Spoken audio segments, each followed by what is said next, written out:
বন্ধু অনেকদিন পর একে অপরের সাথে দেখা করে। তাদের সবার মনে স্বপ্ন ছিল যে তারা ফিল্ম আর্টিস্ট হবে। তাই বিখ্যাত এক মুভি রিমেক করতে গিয়ে তারা সোজা চলে যায় অ্যামাজন জঙ্গলে। কিন্তু গহীন জঙ্গলে ঢোকার পর তাদের সব থ্রিল উড়ে যায়, কারণ তাদের পিছনে পড়ে যায় পৃথিবীর সবচেয়ে বড় সাপ অ্যানাকোন্ডা।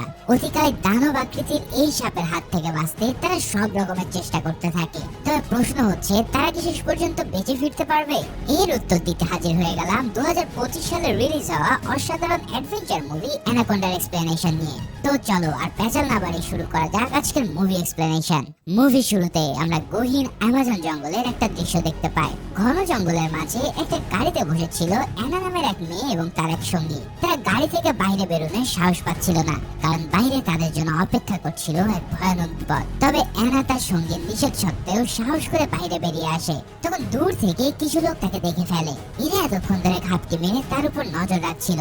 অ্যানা তখন সেই লোকগুলোকে ফাঁকি দিয়ে একটা বাইকে চড়ে বসে, আর সেই বাইকটাকে প্রচন্ড গতিতে চালিয়ে সে জঙ্গলের মধ্যে উধাও হয়ে যায়। তার পিছু নেওয়া লোকগুলো জঙ্গলের মাঝে বয়ে চলা নদী দিয়ে তাকে ফলো করার সিদ্ধান্ত নেয়। তখন তারা সবাই মিলে একটা বোটে উঠে পড়ে, কিন্তু হঠাৎ তাদের মধ্যে একজনকে পেঁচিয়ে ধরে বিশাল এক অ্যানাকোন্ডা। তার সঙ্গে কিছু করার আগেই অ্যানাকোন্ডা সেই লোকটাকে পানির ভিতরে টেনে নিয়ে যায়। এরপরে ঠিক কি ঘটে তা একটু পরে তোমরা জানতে পারবে। এদিকে পরের সিনে আমরা দেখতে পাই ডাক নামের একজনকে, যে ছোটখাটো ভিডিও প্রোডাকশনের কাজ করে। ছোটবেলা থেকে তার স্বপ্ন ছিল একজন ফিল্ম ডিরেক্টর হওয়া। তাই কেউ যদি তার কাছে বিয়ের ভিডিও বানাতে আসে, তখন সেও সেটাকে ফিল্ম স্টাইলে বানাতে চায়। তবে মানুষ তার এসব ইচ্ছার খুব একটা কেয়ার করে না। তাই ডাগও তার প্রফেশনাল লাইফ নিয়ে ভীষণ হতাশ। এদিকে তার এক বন্ধু গ্রিফও ঠিক একই পরিস্থিতির মধ্যে দিয়ে যাচ্ছে। সে একজন অ্যাক্টর এবং বিভিন্ন মুভিতে ছোটখাটো রোল প্লে করে থাকে, কিন্তু প্রায় সময় তার অভিনয় দেখে ডিরেক্টররা তাকে বের করে দেয়। ঠিক এমনই এক মুভির শুটিং এ ডায়লগ ঠিক মতো বলতে না পারায় তাকে বের করে দেওয়া হয়েছে। তাই গ্রিফও অনেক হতাশা নিয়ে বাড়ি ফিরতে থাকে, আর তখন তার চোখে একটা ফিল্মের পোস্টার আটকে যায়। এই ফিল্মের নাম ছিল অ্যানাকোন্ডা, যেটা 1997 সালে রিলিজ হওয়া একটা মুভি। তবে রিসেন্টলি এই মুভিটাকে সনি পিকচার্সের তরফ থেকে রিমেক করা হচ্ছে। এদিকে ডাগের স্ত্রী তার জন্মদিনে একটা সারপ্রাইজ পার্টির আয়োজন করে। সেখানে তার সব ছোটবেলার বন্ধুরা হাজির হয় তাকে সারপ্রাইজ দিতে। এদিকে এদের মধ্যে গ্রিফ, কেনি আর ক্লেয়ার ছিল তার সবচেয়ে কাছের বন্ধু। এই ফ্রেন্ডস গ্রুপের প্রত্যেকে তারা ছোটবেলা থেকে ফিল্ম আর্টিস্ট হতে চাইতো, কিন্তু পরবর্তীতে কেউ তাদের নিজেদের স্বপ্ন পূরণ করতে পারেনি। তাই গ্রিফ তাদের ছোটবেলার স্মৃতিকে মনে করানোর জন্য অনেক আগে বানানো একটা শর্ট ফিল্ম প্লে করে। এই ফিল্মটাতে তারা সবাই মিলে অ্যাক্টিং করেছিল। পুরাতন সেই ফিল্মটা প্লে করার পর তারা তা দেখে বেশ মজা পায়। তাদের প্রত্যেকের ভিতরে আসলে ফিল্ম আর্টিস্ট হওয়ার মতো ট্যালেন্ট ছিল। যাই হোক, বার্থডে সেলিব্রেশন শেষে চার বন্ধু একটা রেস্টুরেন্টে খেতে আসে। সেখানে গ্রিফ সবাইকে জানায় যে সে অ্যানাকোন্ডা মুভির সমস্ত রাইট পেয়ে গেছে। যে ব্যক্তির লেখা উপন্যাস থেকে এই ফিল্ম বানানো হয়েছিল তার স্ত্রী তাকে সব রাইটস দিয়ে দিয়েছে। এই কথা শুনে ডাক তাকে জিজ্ঞেস করে যে এই রাইটস দিয়ে সে কি করবে। তখন গ্রিফ জানায় সে সবাইকে নিয়ে এই মুভির একটা রিমেক তৈরি করার প্ল্যান করছে, অর্থাৎ অ্যামাজন বনে গিয়ে একটা অ্যাডভেঞ্চারের মাধ্যমে তারা ফিল্মটি রিমেক করবে। এই কথা শুনে কেনি সবার আগে রাজি হয়ে যায়। এরপর ক্লেয়ারও রাজি হয়, কিন্তু ডগ আবারও বেঁকে বসে। তার স্ত্রী সন্তানদের ছেড়ে এই বয়সে আমাজন জঙ্গলে যাওয়ার রিস্ক সে নিতে চায় না। যদি রিমেক বানাতে হয় তাহলে ডাককে সেটা ডিরেক্ট করতে হবে। কিন্তু সেই যখন রাজি হলো না, তখন ডিপ বেশ মন হতাশ করে বাড়ি ফিরে আসে। রাতে ডাক যখন তার স্ত্রীকে এই ব্যাপারটা জানায়, তখন সেও তাকে রাজি হয়ে যেতে বলে। কিন্তু ডাক তবুও তার মন পরিবর্তন না করে টিভি দেখতে থাকে। তবে হঠাৎ টিভি দেখতেই তার মাইন্ড চেঞ্জ হয়ে যায়, আর সে সোজা চলে আসে গ্রিফের বাড়িতে। তারপর সে যখন তাকে রাজি হওয়ার কথা বলে, তখন গ্রিফ যেন আনন্দে লাফিয়ে ওঠে। এরপর চার বন্ধু মিলে ফিল্ম তৈরির যাবতীয় প্ল্যান সাজাতে থাকে। এই মুভিটি নতুন করে তৈরি করতে তাদের অনেক কস্ট আর ক্রুর প্রয়োজন। এছাড়াও তাদের দরকার হবে একটা রিয়েল অ্যানাকোন্ডা সাপ। তাছাড়াও অ্যামাজন বনে গিয়ে শুটিং করতেও খরচ হবে প্রচুর। এর জন্য তারা একটা ব্যাংক লোন নিতে যায়, কিন্তু ব্যাংক তাদের আর্থিক অবস্থা বিবেচনা করে সির্ফ $9,400 লোন দিতে রাজি হয়। ফলে ডাক তার প্ল্যানিং এ কিছুটা কস্ট কাটিং করে আনে। তাছাড়া ফিল্মের সব ক্যারেক্টারকে সে এমন ভাবে লেখে যাতে তারা নিজেরাই অ্যাক্টিং করতে পারে।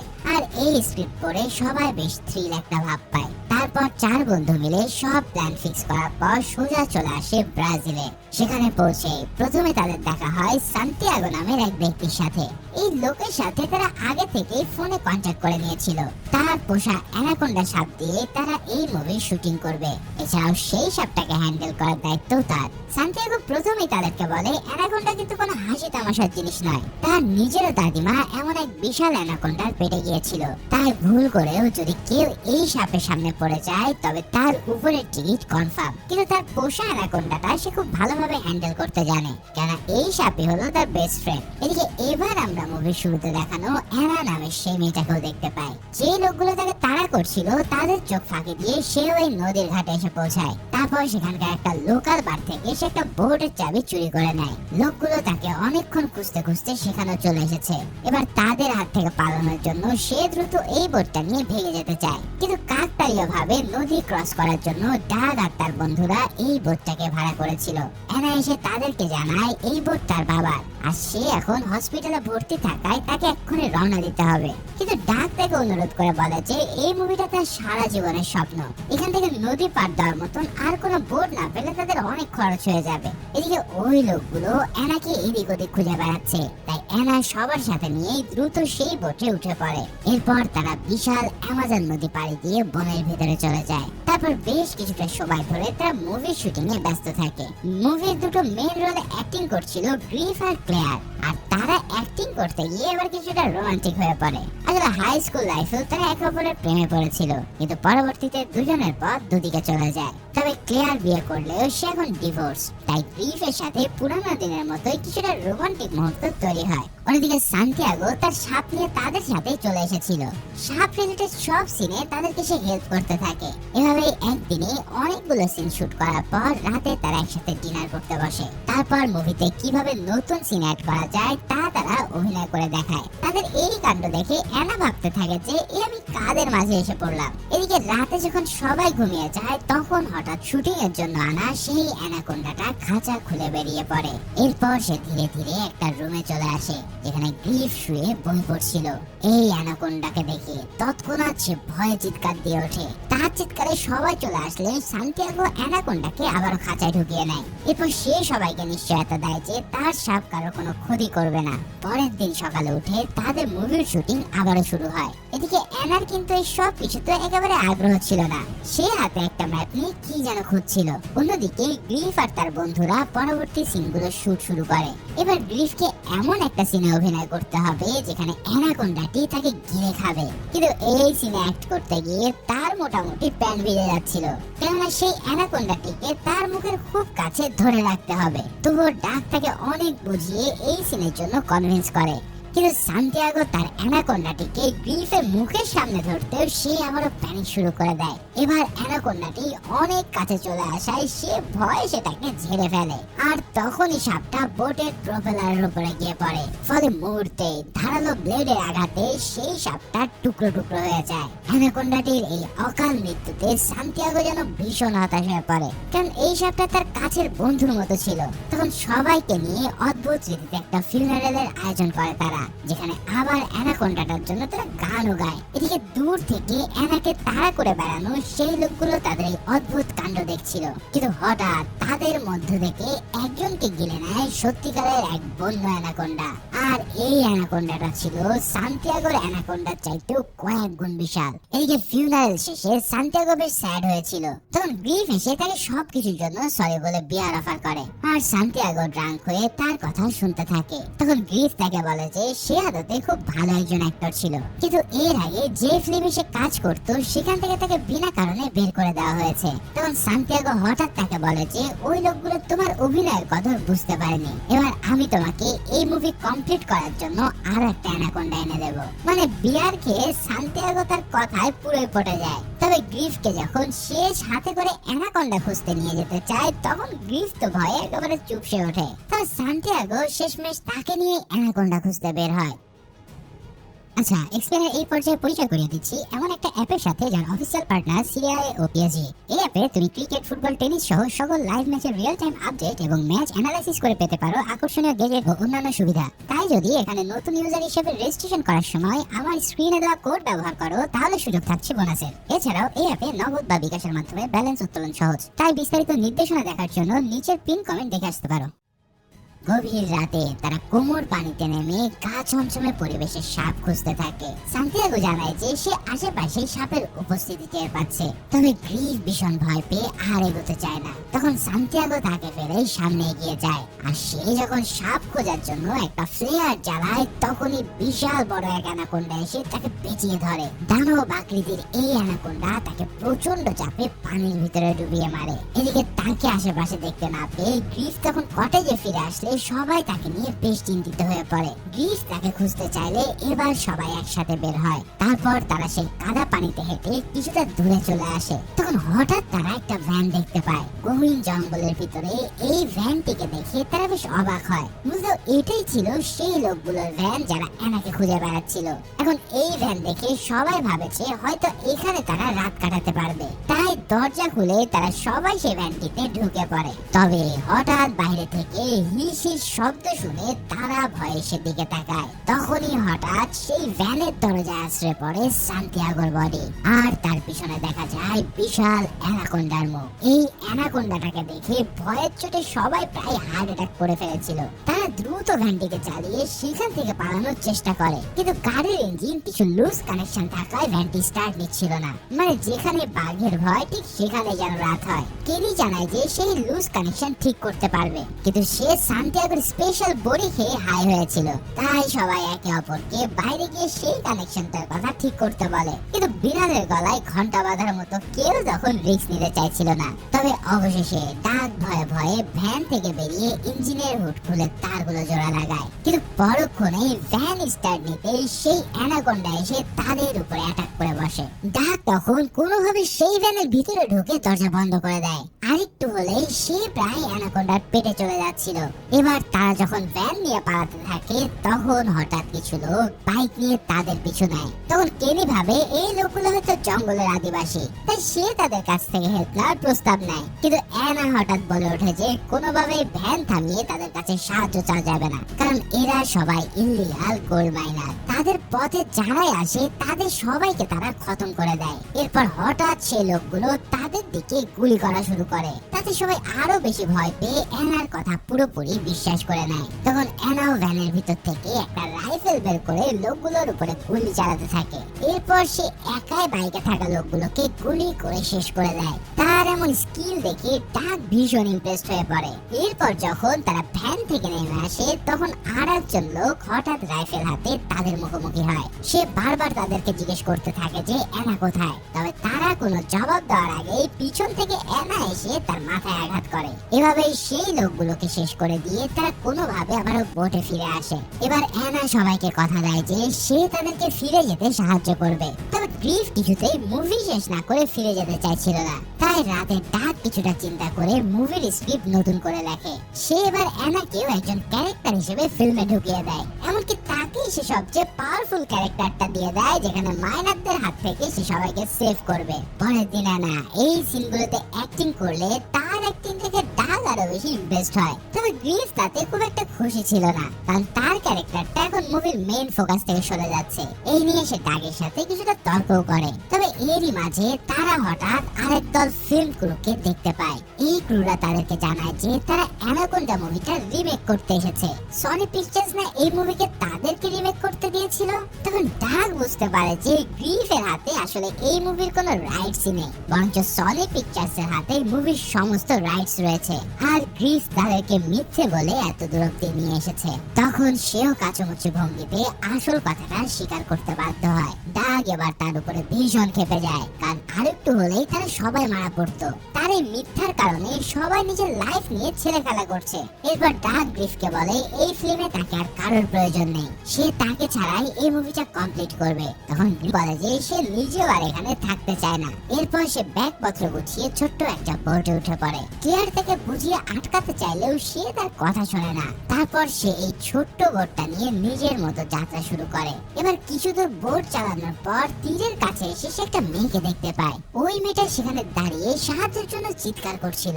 এরপর তার চোখের সামনে বিরাট এক অ্যানাকোন্ডা এসে মেয়েটাকে গিলে নেয়। মানে এই জায়গাটা রীতিমতো অ্যানাকোন্ডাদের স্বর্গরাজ্য। সেখানে সেই সনি পিকচার্সদের পুরো বোটটাও ভাঙাচোরা অবস্থায় পড়েছিল। অর্থাৎ অ্যানাকোন্ডাটি এখানে অ্যাটাক করে তাদের পুরো শেষ করে দিয়েছে। এদিকে ওই মেয়েটির মতন সব কাস্ট আর ক্রুরাও অ্যানাকোন্ডার পেটে গেছে। এই সব কিছু দেখে গ্রিফ এবার প্রচন্ড ভয় পেয়ে যায়। সে তৎক্ষণাৎ বোটটাকে ঘুরিয়ে উল্টো পথে রওনা দেয়। এদিকে ডাগ আবার মুভির শুটিং শুরু করতে চাইলে ক্লেয়ার আর কেনি গ্রিফকে ছাড়া কিছুই করতে চায় না। তখন অ্যানা হঠাৎ সবাইকে রাইফেল দেখিয়ে বোট থেকে নেমে যেতে বলে। তার আচরণ এমন হঠাৎ পরিবর্তন দেখে সবাই ভীষণ অবাক হয়ে যায়, কিন্তু সে কোনো জবাব না দিয়ে চুপচাপ তার কথা ফলো করতে বলে। তারপর সে তাদেরকে কিছু ব্যাগ ক্যারি করে বোটে যাওয়ার নির্দেশ দেয়। এই ব্যাগগুলো খুলে ডাক দেখে এর ভিতরে রয়েছে খাঁটি সোনা। তার মানে অ্যানাই আসলে সেই ইলিগাল গোল্ড মাইনার, আর তার পিছনে এতদিন ধরে যারা ঘুরে বেড়াচ্ছিল তারা আসলে পুলিশের লোক। ভাইরে ভাই, এই সময় এসে এমন এক টুইস্ট আমি একেবারে আশা করিনি। এবার অ্যানা যখন সবাইকে গোল্ড ব্যাগগুলো ক্যারি করতে বলে তখন ডাক হঠাৎ ব্যাগগুলোকে নদীতে ছুঁড়ে ফেলে দেয়। আর ঠিক তখনই সেখানে হাজির হয় একদল পুলিশ। সে অ্যানাকে তার হাত থেকে রাইফেল ফেলে দিতে বাধ্য করে। ডাকও সেই পুলিশ অফিসারকে জানায় যে অ্যানা তাদেরকে ধোঁকা দিয়েছে। অফিসার তখন তাকে অ্যারেস্ট করতে যায়, কিন্তু হঠাৎ দূর থেকে তাকে শুট করে বসে গ্রিফ। সে এক ফাঁকে বোট থেকে একটা বড় রাইফেল নিয়ে এসেছিল। পুলিশ অফিসারকে ইলিগাল মাইনার ভেবে শুট করার পর সে নাচতে নাচতে সবার সামনে আসে। তখন ডাক তাকে জানায় অ্যানাই হলো আসল কালপ্রিট, আর অ্যানাও তখন তাকে রাইফেল ফেলে দিতে বাধ্য করে। এরপর সে পুলিশ অফিসারকে গুলি করে খতম করে দেয়। তারপর সে সবাইকে হাঁটু গেড়ে বসে পড়তে বলে। তবে ক্লেয়ার হঠাৎ কান্নাকাটির অভিনয় করতে করতে তার হাত থেকে রাইফেলটা কেড়ে নেয়। তখন অ্যানা তার উপরে হামলা করতেই যাবে, তখন হঠাৎ সে অ্যানাকোন্ডাটা এসে তাকে পেঁচিয়ে ফেলে। তারপর সেই অ্যানাকোন্ডাটি তাকে পানির নিচে নিয়ে যায়। এভাবে অ্যানাও চলে যায় অ্যানাকোন্ডার পেটে। তখন বাকিরা ভয়ের চোটে বোটে ফেরার বদলে জঙ্গলের দিকে দৌড় দেয়। দৌড়ানোর সময় হঠাৎ ডাগের পায়ে কিছু একটা বিচ্ছু কামড় দেয়। এই বিষাক্ত বিচ্ছুর কামড়ে তার পুরো পা অবশ হয়ে যাচ্ছিল। তখন এর ওষুধ হিসাবে কেনি যা বলে তার মতো অদ্ভুত কিছু এর আগে আমি শুনিনি। বিছা কামড় দিলে সেখানে নাকি মূত্র বিসর্জন করলে বিষ নেমে যায়। তো সবাই মিলে এবার কেনিকে এই কাজ করার জন্য ফোর্স করতে থাকে। তবে সে নাকি চেয়ার ছাড়া এই কাজ করতে পারে না। তাই গ্রিফ তখন হামাগুড়ি দিয়ে বসলে তার পিঠে বসে কেনি তার কাজ সারে। মানে এই সিন দেখে আমি হাসতে হাসতে শেষ। তো ডাগের সেই ক্ষতস্থানে এভাবে ছোট্ট কাজ করার পর সত্যি সত্যি তার বিষ নেমে যায়। এরপর তারা আবারও হেঁটে হেঁটে জঙ্গল ক্রস করতে থাকে। তবে হঠাৎ তাদের সামনে এবার বিশাল অ্যানাকোন্ডা চলে আসে, আর মুহূর্তেই ডাককে সে গিলে নেয়। হুট করে এভাবে ডাগের মৃত্যুতে সবাই প্রচন্ড হতাশ হয়ে যায়, কিন্তু তাদের হাতে এখান থেকে পালন ছাড়া আর কোনো চয়েস ছিল না। তাই তারা দৌড়ে জঙ্গল ক্রস করার চেষ্টা করে। তবে এবার তাদের সামনে ছিল বিশাল এক খোলা মাঠ, আর এই মাঠ পার করতে অ্যানাকোন্ডার অ্যাটাকে শিকার হওয়া ছাড়া আর কোনো উপায় নেই। কিন্তু তারপরেও তারা সেই রিস্ক নিতেই যাবে, ঠিক সেই মুহূর্তে তাদের সামনে এসে হাজির হয় ডগের ডেড বডি। মাঝে মাঝে অ্যানাকোন্ডারা তার শিকারকে গিলে না ফেলে আবার উগলে দেয়। হয়তো তার সাথেও ঠিক এমনটাই ঘটেছিল। এখন তার বন্ধুর এরকম করুণ অবস্থা দেখে তারা আরো বেশি স্যাড হয়ে পড়ে। তবে কেনি হঠাৎ এমন একটা উপায় বের করে যা দেখলে হাসতে হাসতে তোমার পেটে খিল লেগে যাবে। সে ডাগের বডিটাকে খোলা মাঠের মাঝখানে নিয়ে এসে তার মাথায় একটা শুকুরের বডি রেখে দেয়। এই শুকুরটাও ডাগের সাথে অ্যানাকোন্ডার পেটে গিয়েছিল। এরপর কেনি ডাগের মুখে একটা মৃত কাঠবিড়ালি ঢুকিয়ে দেয়, কারণ সাপ নাকি কাঠবিড়ালি খেতে অনেক পছন্দ করে। মানে কি আর বলবো, এই সিন দেখে আমার প্রায় বমি চলে আসছিল। তো ডাককে এভাবে খোলা মাঠে রেখে তারা মাঠ ক্রস করতে থাকে। তবে হঠাৎ এখানে যে কাহিনী ঘটে সেটা দেখে আমি আরো তদ্দা খেয়ে যাই। এখানে আমরা দেখতে পারি ডাক আসলে বেহুশ হয়েছিল, সে এখনো জীবিত আছে। এই দৃশ্য দেখে তারা তাকে দ্রুত পালাতে বলে, কারণ তার তার পিছনে ছিল তখন এক বিশাল অ্যানাকোন্ডা। এবার সেই অ্যানাকোন্ডাটা ডাগের পিছু নিলে সবাই দৌড়ে পালাতে থাকে। ডাগ নিজেও দৌড়াচ্ছিল, কিন্তু তার মাথায় বেঁধে রাখা শুকুরটার কারণে সে ভালোভাবে দৌড়াতে পারছিল না। তার উপরে কিছুক্ষণ পর সেই শুকুরটাও জীবিত হয়ে ওঠে। তখন ডাগ তার কামড় থেকে বাঁচার জন্য চিৎকার করতে শুরু করে, কিন্তু হঠাৎ সেই অ্যানাকোন্ডা এসে তাকে অ্যাটাক করতে গিয়ে শুকুরটাকে গিলে নেয়। এই সুযোগে অবশেষে তারা সবাই দৌড়ে পালায়। মাঠ ক্রস করার পর তারা সনি পিকচার্স এর মুভির সেটটা দেখতে পায়। অ্যানাকোন্ডার আক্রমণে সেই সেটটা তখন পুরোপুরি লন্ডভন্ড হয়ে গিয়েছিল। এবার সেখানে তারা একটা রেডিও দেখতে পেয়ে তাদের যোগাযোগ করার চেষ্টা করে, তবে ওপাশ থেকে আসা কথাগুলোর কিছুই তারা বুঝতে পারছিল না। এদিকে পিছন থেকে আবারও অ্যানাকোন্ডাটি তাদের দিকে ধেয়ে আসছিল, তবে হঠাৎ কোথা থেকে যেন এক লোক এসে সেই অ্যানাকোন্ডাকে গুলি করতে থাকে। তার এই গোলাগুলিতে অ্যানাকোন্ডা পালিয়ে যায়। তখন সবাই দেখে যে এই লোক অ্যানাকোন্ডা মুভির আসল হিরো আইস কিউব। তখন তারা আইস কিউবের সাথে মুভি সেটের ভিতরে লুকিয়ে পড়ে, কিন্তু কিছুক্ষণ পর সে বলে যে তার মুভির হিরোইনকে বাঁচাতে হবে। তখন তারা তাকে জিজ্ঞেস করে এই মুভির এন্ডিং এ অ্যানাকোন্ডা সাপটিকে তারা কিভাবে মারতো, কারণ এখন এই সাপের হাত থেকে বাঁচতে সেই পদ্ধতিতে সাপটাকে মারতে হবে। তখন আইস কিউব তাদের জানায় যে সে এই মুভির এন্ডিং সম্পর্কে ঠিকঠাক জানে না, কারণ ডিরেক্টর তাদেরকে কিছুই বলেনি। তবে সে এতদূর জানে যে এই মুভির সেটে কিছু বিস্ফোরক সেট করা আছে, আর সেগুলোর মাধ্যমে সাপটাকে মারা সম্ভব। তখন সবাই মিলে সাপটাকে মারার ডিসিশন নেয়। তবে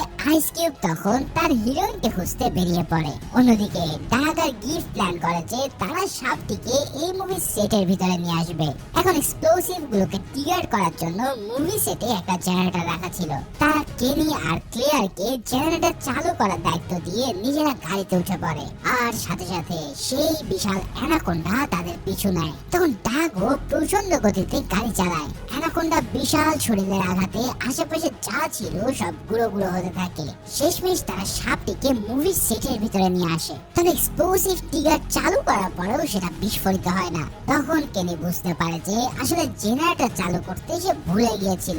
এরপর সেটাকে চালু করা মাত্রই আশেপাশে আতশবাজির মতন এক্সপ্লোসিভ ফাটতে থাকে। তবে গাড়ি থেকে নামার পর ডাগ আর গ্রিফ দেখে যে অ্যানাকোন্ডাটির তেমন কিছুই হয়নি। মুভির সেট আসলে নকল বিস্ফোরক দিয়ে কি বা হবে। তখন সবাই এক মুহূর্তের জন্য ভাবে যে এবার তাদের উপরে যাওয়া আর কেউই ঠেকাতে পারবে না। তবে হঠাৎ গ্রিফ হিরোইক স্টাইলে সামনে এগিয়ে এসে সাপটাকে গুলি করে, আর সাথে সাথে সেখানে বিশাল এক বিস্ফোরণ ঘটলে অ্যানাকোন্ডাটার শরীর পুরোপুরি ছিন্ন ভিন্ন হয়ে যায়। ফাইনালি সবাই সাপটাকে মৃত ভেবে হাফ ছেড়ে বাঁচে, কিন্তু অ্যানাকোন্ডাটা তার অর্ধেক শরীর নিয়েও আবারও মাথা নাড়িয়ে ওঠে। তখন ডাগ এক লাফে সাপের ঘাড়ে বসে তার চোখে একটা শোপিস ঢুকিয়ে দেয়। এই শোপিসটা তার ছেলে তাকে সৌভাগ্যের প্রতীক হিসেবে দিয়েছিল। তো ফাইনালি অ্যানাকোন্ডাটিকে মারার মধ্যে দিয়ে তাদের উপরে নেমে আসা সব বিপদ কেটে যায়। আর এই পুরো দৃশ্যগুলো কিন্তু তারা ক্যামেরায় রেকর্ড করেছিল, ফলে দেশে ফিরে তারা ফিল্মটাকে কমপ্লিট করে। তাদের হাতে ফিল্মের অরিজিনাল রাইটস না থাকলেও অডিয়েন্সরা কিন্তু মুভিটার অনেক প্রশংসা করে, ফলে তারা প্রত্যেকেই হয়ে ওঠে বিখ্যাত। এর কিছুদিন পর গ্রিফ আর ক্লেয়াও বিয়ে করে নেয়। গ্রিফ একটা ফেমাস টিভি সিরিজে অ্যাক্টিং এর অফার পায়। অন্যদিকে কিছুদিন পর হঠাৎ ডাগের সাথে দেখা করতে আসে বিখ্যাত অভিনেত্রী জেনিফার লোপেজ। সে ডাকে তার একটা মুভি ডিরেকশন দিতে বলে। তখন ডাক তো খুশির খেলায় পুরো অজ্ঞান হয়ে যায়। তো ফাইনালি চার বন্ধু তার ড্রিম লাইফ লিড করতে থাকে। তবে কাহিনী কিন্তু এখানেই শেষ না। মুভির একবারে শেষে হঠাৎ সান্তিয়াগোর জ্ঞান ফিরতে দেখা যায়। মানে অ্যানাকোন্ডাটি ডাগের মতো তাকে পুরোপুরি গিলে ফেলেনি, আর এভাবে ডাগের মতো সেও প্রাণে বেঁচে যায়। ঠিক এই সিনের মধ্য দিয়ে এই অসাধারণ মুভিটাও এখানেই শেষ হয়।